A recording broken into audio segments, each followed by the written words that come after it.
दी web development course और आज के इस वीडियो में हम एक बहुत ही इम्पोर्टेंट टॉपिक को टच करने वाले हैं जो कि है डॉक्यूमेंट ऑब्जेक्ट मॉडल। तो जब मैंने आपको CSS HTML पढ़ाई थी तब मैंने आपको डॉक्यूमेंट ऑब्जेक्ट मॉडल के बारे में थोड़ा थोड़ा समझाया था, लेकिन इस वीडियो के अंदर हम पूरी तरीके से समझने वाले हैं कि डॉक्यूमेंट ऑब्जेक्ट मॉडल क्या होता है, कैसे ये काम करता है और कैसे डॉक्यूमेंट ऑब्जेक्ट मॉडल की मदद से हम जावास्क्रिप्ट का यूज करके अपनी वेबसाइट्स के अंदर फंक्शनैलिटीज डालते हैं। ये सारी चीजें हम देखेंगे इस वीडियो में, तो बिना किसी देरी के लेट्स गेट स्टार्टेड। तो एक बार मैं आपको रिकैप या फिर ओवरव्यू दे देता हूँ वो सारी चीजों का जो कि मैंने HTML और CSS वाले वीडियो के अंदर पढ़ाया था। तो सबसे पहले जब भी हम कोई वेब पेज बनाते हैं तो हम एक स्ट्रक्चर लिखते हैं HTML की मदद से, और ये जो डॉक्यूमेंट ऑब्जेक्ट मॉडल है उसका जो डॉक्यूमेंट है वो पूरा एक HTML डॉक्यूमेंट होने वाला है। और एक बार जैसे ही हमारा स्ट्रक्चर बन जाता है हम उसके अंदर स्टाइलिंग कर लेते हैं CSS की मदद से, और उसके अंदर भी डॉक्यूमेंट ऑब्जेक्ट मॉडल का ही यूज होता है क्योंकि ये जितना भी हमारा डॉक्यूमेंट जो हमने HTML की मदद से लिखा है हम उसके ऊपर ही स्टाइलिंग करते हैं। अब आखिर में आता है जावास्क्रिप्ट जो कि सबसे इम्पोर्टेंट पार्ट है डॉक्यूमेंट ऑब्जेक्ट मॉडल का, और जावास्क्रिप्ट की मदद से हम हमारी वेबसाइट के अंदर डायनामिक फंक्शनैलिटीज डाल सकते हैं। तो जैसे कि आपने कोई भी बटन पे क्लिक किया और उसका जो रेस्पॉन्स आया है तो वो सारी चीजें जावास्क्रिप्ट की मदद से हो रही है। लेकिन यहाँ पे सबसे बड़ा सवाल आता है कि जावास्क्रिप्ट हमारे HTML एलिमेंट से इंटरैक्ट कैसे करती है। तो बस इसी जगह पर डॉक्यूमेंट ऑब्जेक्ट मॉडल का यूज आता है। एक बार एक एग्जांपल से मैं आपको HTML का एक स्ट्रक्चर दिखाता हूँ और उसमें से बताते हैं हम कि कैसा हमारा डॉक्यूमेंट ऑब्जेक्ट मॉडल दिखता है। तो जैसा कि मैंने बताया डॉक्यूमेंट हमारा HTML का था। अब ऑब्जेक्ट की अगर मैं बात करूं तो जितने भी हमारे एलिमेंट जो होते हैं जैसे कि HTML tag, head tag, title tag, ये जितने भी एलिमेंट्स हैं HTML के ये एक ऑब्जेक्ट है। और मॉडल ये पूरा जो स्ट्रक्चर जो हमारा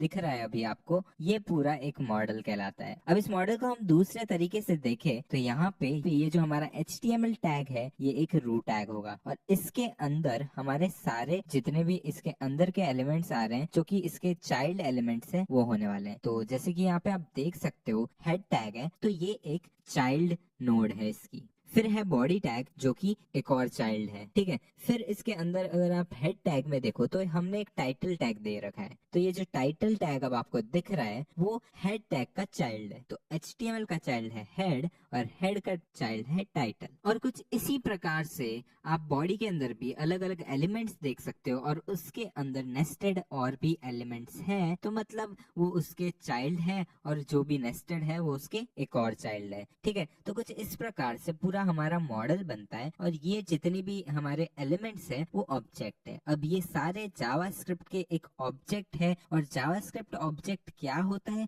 वो हम डिटेल में बाद में पढ़ने वाले हैं, लेकिन अभी के लिए आप समझ लो कि ये सारी चीजें एक ऑब्जेक्ट है, ठीक है। अब देखो यहाँ पे दो तरीके से आपको ये सेम मॉडल दिख रहा है, एक तो हमारा कोड है और दूसरा आप ये ट्री जैसा एक स्ट्रक्चर देख सकते हो पूरा मॉडल जैसा। तो इसको आप कहोगे JSU, क्योंकि जावास्क्रिप्ट में अगर आप हर ऑब्जेक्ट को देखोगे तो आपको कुछ ऐसी ट्री दिखने वाली है, लेकिन अगर हम नॉर्मली कोड देखते हैं तो वो कुछ इस प्रकार से दिखता है। और ये जो डॉक्यूमेंट ऑब्जेक्ट मॉडल वाला हमारा ट्री जैसा स्ट्रक्चर है इसी की मदद से जावास्क्रिप्ट हर एलिमेंट को एक्सेस कर सकता है, मैनिपुलेट कर सकता है। तो बेसिकली मान लो आपका यहाँ पे एक टाइटल है और उसके अंदर कुछ टेक्स्ट हमने लिखा है, वो जावास्क्रिप्ट से हमको चेंज करना है।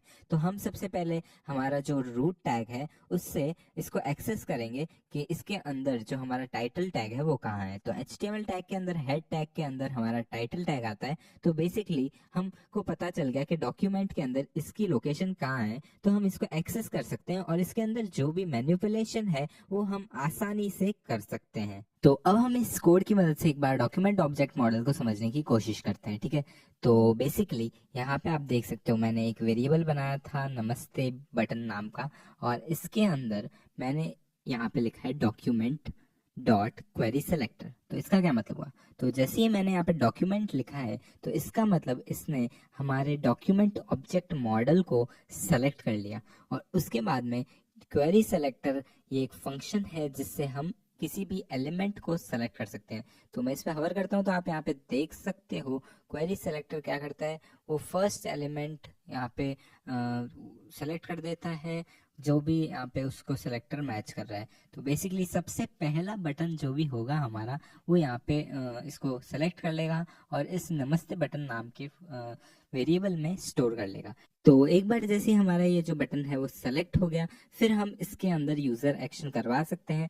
तो मैंने अगली लाइन के अंदर लिखा है एक इवेंट लिसनर, जिसमें मैंने लिखा है जैसे ही हमारा बटन क्लिक होगा तो एक इनपुट मैसेज नाम का फंक्शन कॉल हो जाएगा, और उस फंक्शन के अंदर हमने यहाँ पे कुछ प्रॉम्प्ट दिया है यूज़र को, जो कि मैंने आपको पहले बताया था, और उसके बाद में हमने यहाँ पे उसको सेलेक्ट करके अपडेट करवा दिया इस नेम वेरिएबल की मदद से। ठीक है, तो बस यार कुछ इस तरीके से हम यहाँ पे डॉक्यूमेंट ऑब्जेक्ट मॉडल का यूज़ करके यहाँ पे मैनिपुलेशन करते हैं। और यहाँ पे डॉम मैनिपुलेशन के अंदर बहुत सारे अलग अलग फंक्शंस है जिसे हम सेलेक्ट कर सकते हैं अलग अलग एलिमेंट्स को। तो उन सारी चीज़ों को हम आने वाले वीडियोस के अंदर कवर करेंगे। अभी के लिए बस इतना ही, मिलेंगे नेक्स्ट वीडियो में, तब तक के लिए सी या, have a great day and I will catch you up in the next one.